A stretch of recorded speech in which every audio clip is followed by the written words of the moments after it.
మాటలకి క్షమాపణ కూడా చెప్పడం జరిగింది. మీడియా మొత్తం పిలిచి నేను క్షమాపణ చెప్తున్నా అని చెప్పాడు. అది అక్కడితో వదిలిపెట్టకుండా ఆ విషయాన్ని మళ్ళీ నాగబాబు గారు కానివ్వండి, మన ప్రకాష్ రాజు గారు కానివ్వండి, అనసూయ గారు కానివ్వండి, చిన్మయ్య గారు కానివ్వండి, దాన్ని ఇంకా రెచ్చగొడుతున్నారు న్యూస్ని. ఎందుకు శివాజీని హైలైట్ చేస్తున్నారు? తనంతట తాను సైలెంట్గా వెళ్ళిపోయాడు. సరే నేను 2 మాటలు ఏదో నోరు జారాను, నేను మంచిని తీసుకోవట్లేదు మీరు ప్రజలంతా, సో నేను నా నుంచి వచ్చిన 2 మాటలు ఎందుకు పట్టుకుంటున్నారు అని చెప్పేసి క్వశ్చన్ చేయడం జరుగుతుంది. ఆయన టాపిక్ మీద పక్కన పెట్టేసింది. మళ్ళీ ఇవాళ మన అనసూయ గారు వచ్చేసి బికినీ ఫొటోస్ పోస్ట్ చేసి మరి ఎవరికి ఏమి మెసేజ్ ఇద్దామనుకుంటుంది? ఒక మనిషిని రెచ్చగొట్టడం కాకుంటే అక్కడ చల్లారిపోతుంది ఆ న్యూస్ అనేది. ఇంకా దీని గురించి మనకు అవసరం లేదు అని చెప్పేసి శివాజీ గారు కానివ్వండి, మీడియాలు కానివ్వండి, అందరూ ఎక్కడికక్కడ సర్దేసుకొని పక్కకి వెళ్ళిపోతున్న టైంలో మళ్ళీ అనసూయ ఎందుకు రెచ్చగొట్టడం అని నేను అడుగుతున్నా. అసలు అనసూయకి ఏం అవసరం? నీ ఒక్కదాని గురించి నీ పేరు పెట్టేమైనా అనసూయ, నువ్వు బికినీలు వేసుకున్నావు, నువ్వు బికినీలు వేసుకొని పోస్టులు చేస్తున్నావు, నీ పిల్లలు చూస్తున్నారు, నీ భర్తకి నీ పిల్లలకి మధ్యలో కూర్చోబెట్టుకుని నువ్వు ఇటొక పక్క భర్తకు ముద్దు పెడుతున్నావు, ఇటొక పక్కన అబ్బాయితో ముద్దు పెట్టించుకుంటున్నావు, బికినీ బట్టలు వేసుకొని అని చెప్పేసి శివాజీ అన్నాడా? ఏ ఒక్క విషయం శివాజీ అనసూయ గారిని ప్రశ్నిస్తూ ఏ విషయాన్ని కూడా వదలలేదు కదా. అదే విషయంలో కాకుండా మరి ఈ అనసూయ ఎందుకు ఇట్లా రియాక్ట్ అవుతూ ప్రతిదీ కూడా రెచ్చగొట్టే విధంగా న్యూస్లో పబ్లిసిటీ అవ్వాలి, నేను జనాలలో నోరల్లో నానాలి నా పేరు అని చెప్పేసి ఆలోచిస్తుందా? అర్థం కావట్లేదు. అసలు నాగబాబుకి అసలు అవసరం లేదు కదన్న, అది డ్రస్సుల గురించి కదా, ఆయన ఎందుకు ఎంట్రీ అయ్యి ఉంటాడు? నాగబాబు గారికి అవసరం లేని విషయంలో ఫస్ట్ టైం ఈయన తలదూర్చడం జరిగింది. ఆయన ఇప్పటివరకు ఏ విషయంలో, ఏ రాజకీయ నాయకుల విషయంలో కానివ్వండి, ఏ సినీ ఫీల్డ్కి సంబంధించిన వాళ్ళ విషయంలో కానివ్వండి, ఇప్పటివరకు ఆయన ఎంటర్ అవ్వలేదు. కానీ శివాజీ గారి విషయంలో ఎందుకు ఎంటర్ అయ్యాడు? అది కూడా అనసూయ రియాక్ట్ అవ్వగానే రియాక్ట్ అవ్వడం జరిగింది. మరి అనసూయ రియాక్ట్ అయిన తర్వాత ఈ నాగబాబుకి ఏం అవసరం వచ్చింది? నాగబాబు గారు చెప్పారండి, సరే బాగానే ఉంది, ఎవరి ఇష్టం వాళ్ళది వేసుకుంటారు అని చెప్పారు. మరి మీరెందుకు చెప్పు తీసుకొని కొడతా అన్నారు? మరి మీరు చెప్పు తీసుకొని కొడతా అన్న దాన్ని కూడా మీరు కూడా క్షమాపణ చెప్పాలి కదా. అంటే చిరంజీవి గారి కుటుంబం నుంచి వచ్చారని చెప్పేసి ఇష్టం వచ్చిన మాటలు మీరు మాట్లాడొచ్చు అనుకుంటున్నారా?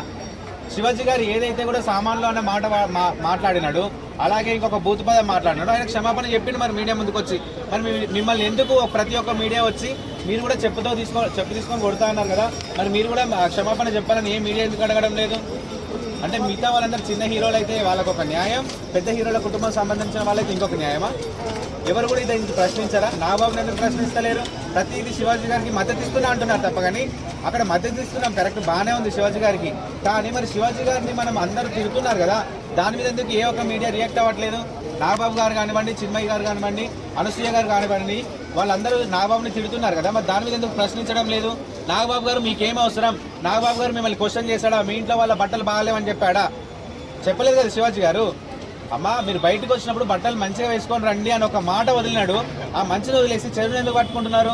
ఒకవేళ కనుక నాగబాబు గారు నిహారిక గారి గురించి ఏమైనా తప్పుడు మాటలు మాట్లాడుంటే మీరు చెప్పు తీసుకొని కొడతాను, మేము అందరూ సపోర్ట్ చేసేవాళ్ళం శివాజీ గారికి, మేము కూడా ఇవాళ ఆపోజ్ చేసేవాళ్ళం. కానీ అనలేదు కదా, మీ కుటుంబ మనుషులని ఏ ఒక్కరిని కూడా క్వశ్చన్ చేయలేదు కదా. అదే అనసూయ పేరు పెట్టి, కానీ అమ్మ అనసూయ నువ్వు మంచి అమ్మాయి పేరు పెట్టుకున్నావు, మరి నీ పేరుకు తగ్గట్టు నువ్వు ఉండాలి అని చెప్పి శివాజీ గారు అనలేదు కదా. ఆయన అన్నది ఏంది? ప్రతి ఒక్క అమ్మాయిని దృష్టిలో పెట్టుకుని అన్నాడు. మరి అదే అనసూయ గారు ఈ బికినీ ఫోటోలు రిలీజ్ చేసే బదులు వేరే చాలా జరుగుతున్నాయి. బంగ్లాదేశ్లో ఒక హిందూ అబ్బాయిని కాల్చి చంపేయడం జరిగింది. దాని గురించి ఎందుకు రియాక్ట్ అవ్వడం లేదు అనసూయ గారు? మీరు ఒక హ్యూమనే కదా, మరి మీరు ఒక హిందువే కదా, భరద్వాజ కుటుంబం అంటున్నావు, మరి నువ్వు ఒక హిందూ అమ్మాయి అయినప్పుడు నువ్వు అడగాలి కదా. ఆ క్వశ్చన్ చేయకుండా ప్రతిదీ ఇదే పట్టుకొని నాటుతూ ఇంకా అంటే జనాలకి ఏం పని లేదు, ఇప్పుడు బయట మాట్లాడుకోవడానికి హాట్ టాపిక్ లేదు, నేను హాట్ టాపిక్ అవుతాను అనుకుంటున్నావా? చాలా ఉన్నాయి జనాలు మాట్లాడుకుంటే, కానీ మాట్లాడుకోకుండా మీలాంటి రొంపను పట్టుకొని వేలాడుతున్నారు జనాలంతా. అందుకు నువ్వు ఇంకా దాన్ని ప్లస్ పాయింట్ చేసుకొని ప్రతిదీ ఇక నేను వదిలేస్తా, నేను ఏది వదిలితే అది హాట్ అయిపోతుంది అని చెప్పేసి నువ్వు మాట్లాడుకుంటున్నావు. అది కరెక్ట్ కాదు కదా. అవినాష్కి ఏం పని లేదండి. ఏదైనా పని ఉంటే బాగుండు, చేతి నిండా పని ఉంటే ఆయనకి ఏమైనా ఆలోచనలు వచ్చేటివి. ఆయన పని ఏంటి? ఒకటే పని, యూట్యూబ్లో నేను వీడియోస్ అప్లోడ్ చేయాలి.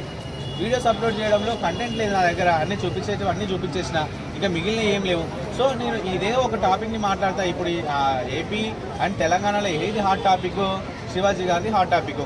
ఈ టాపిక్ మీద నేను మాట్లాడతా, ఎందుకంటే అప్పుడు నేను ఎక్కువ పాపులర్ అవుతా, పబ్లిసిటీ అవుతా, ఏదో నాకు ప్లస్ అవుతుంది అనుకున్నాడు తప్ప, కానీ జనాలంతా రివర్స్ అవుతుంది అని చెప్పేసి మనోడు అనుకోకుండా ఏదో ఒకటి నోటుకు వచ్చింది వదిలేసిండు. అది మాత్రం ప్రతి ఒక్కరికి నువ్వు హట్ చేసినావు, నువ్వు సారీ చెప్పాలి. నువ్వు సారీ చెప్పకుండా పోనీ ఇంకా సీతమ్మ వారికి ఇది అని చెప్పేసి నన్ను ద్రౌపది కాదని చెప్పేసి. సరే నీ ఇంటెన్షన్ ఏముంది అంటే సీతమ్మ వారి కాలంలో జరగలేదా, ద్రౌపది కాలంలో జరగలేదా అనేది క్లారిటీగా నువ్వు చెప్పాలా. నిజానికి నువ్వు చెప్పబోయే విషయం కరెక్టే కావచ్చు, అది కన్వే అవ్వడం కూడా రాంగ్ అవుతుంది.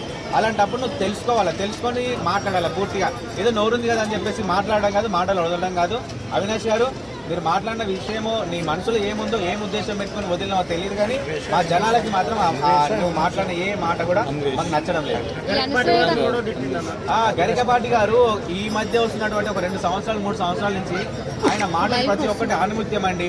ఆయన ఏది చెప్తే కూడా అవును అబ్బా ఏం చెప్పిండ్రా బాబు, మన ఇంట్లో ఒక తాత వారు ఉంటే ఏ విధంగా చెప్పేవారు, ఒక తండ్రి మనకి బాగా మేధస్సు ఉంటే ఏ విధంగా చెప్పేవారు అని చెప్పేసి గరికపాటి గారిని చూసి ప్రతి ఒక్కరు అనుకున్నారు.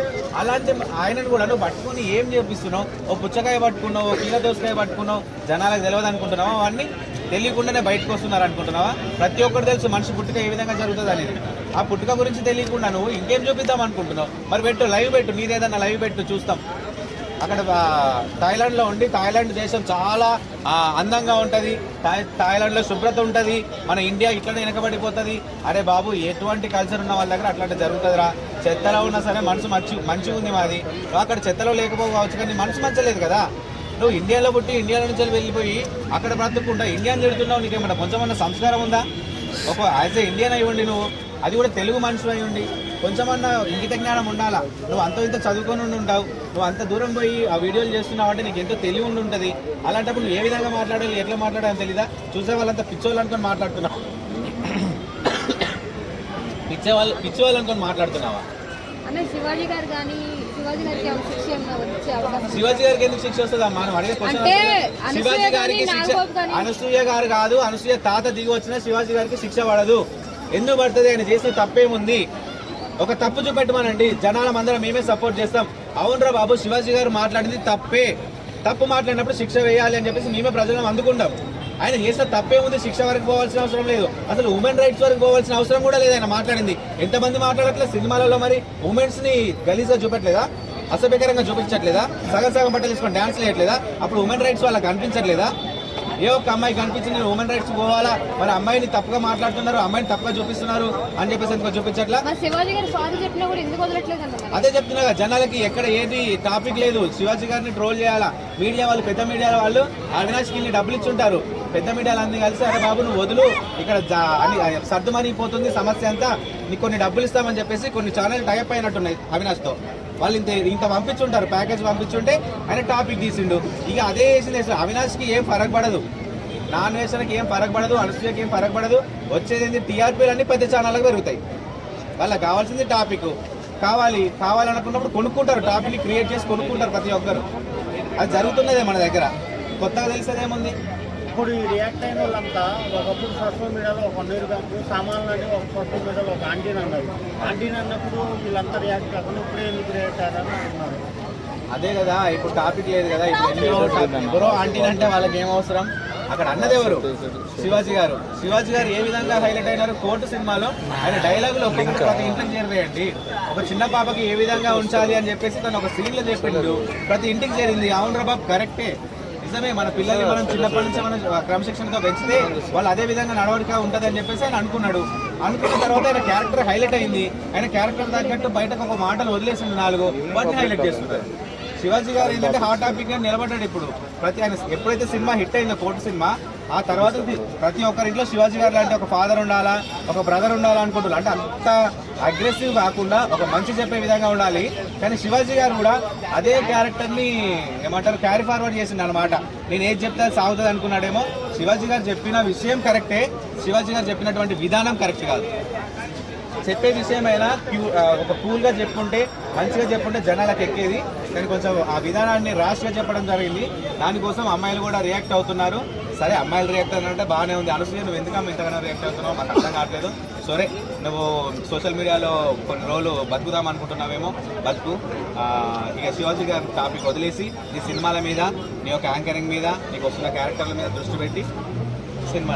అనుసూయ కన్నా ఇంకా హీరోయిన్ ఇంకా ఘోరంగా వేసుకుంటారు కదా కాస్ట్యూమ్స్, వాళ్ళు కూడా రియాక్ట్ అవ్వట్లేదు. ఏమీ రియాక్ట్ అవుతుంది? అదే కదమ్మా, ఆమె ఎందుకు రియాక్ట్ అవుతుంది అనేది ఆమె దగ్గర పోయి తెలుసుకున్న తర్వాత నేను కూడా మాట్లాడతాను. ఆమె హీరోయిన్ ఓరియంటెడ్ అండి. ఆమెకి హీరోయిన్ ఉన్నంత క్రేజ్ ఉంది బయట కాబట్టి ఆమె మాట్లాడుతుంది. నిజానికి అనసూయ గారిని తక్కువ చేసి మాట్లాడట్లే, కానీ తప్పు చేస్తున్నామని మాట్లాడుతున్నాం. అనసూయ తక్కువేం కాదు, ఎందుకంటే ఆమె చాలా అందరినీ తట్టుకొని ఒక టీవీ ఫీల్డ్ నుంచి సినీ ఫీల్డ్ వరకు వెళ్ళి తనకు ఒక మంచి గుర్తింపు తెచ్చుకుంది. తన యొక్క ఏమంటారు కష్టాన్ని గుర్తించాలి మనం. కానీ ఆ కష్టానికి తగ్గట్టు నువ్వు ఆ విలువ ఉంచుకుంటే బాగుంటుందని మా యొక్క అభిప్రాయం. అది స్పిరిట్ మూవీకి ఫస్ట్ రిలీజ్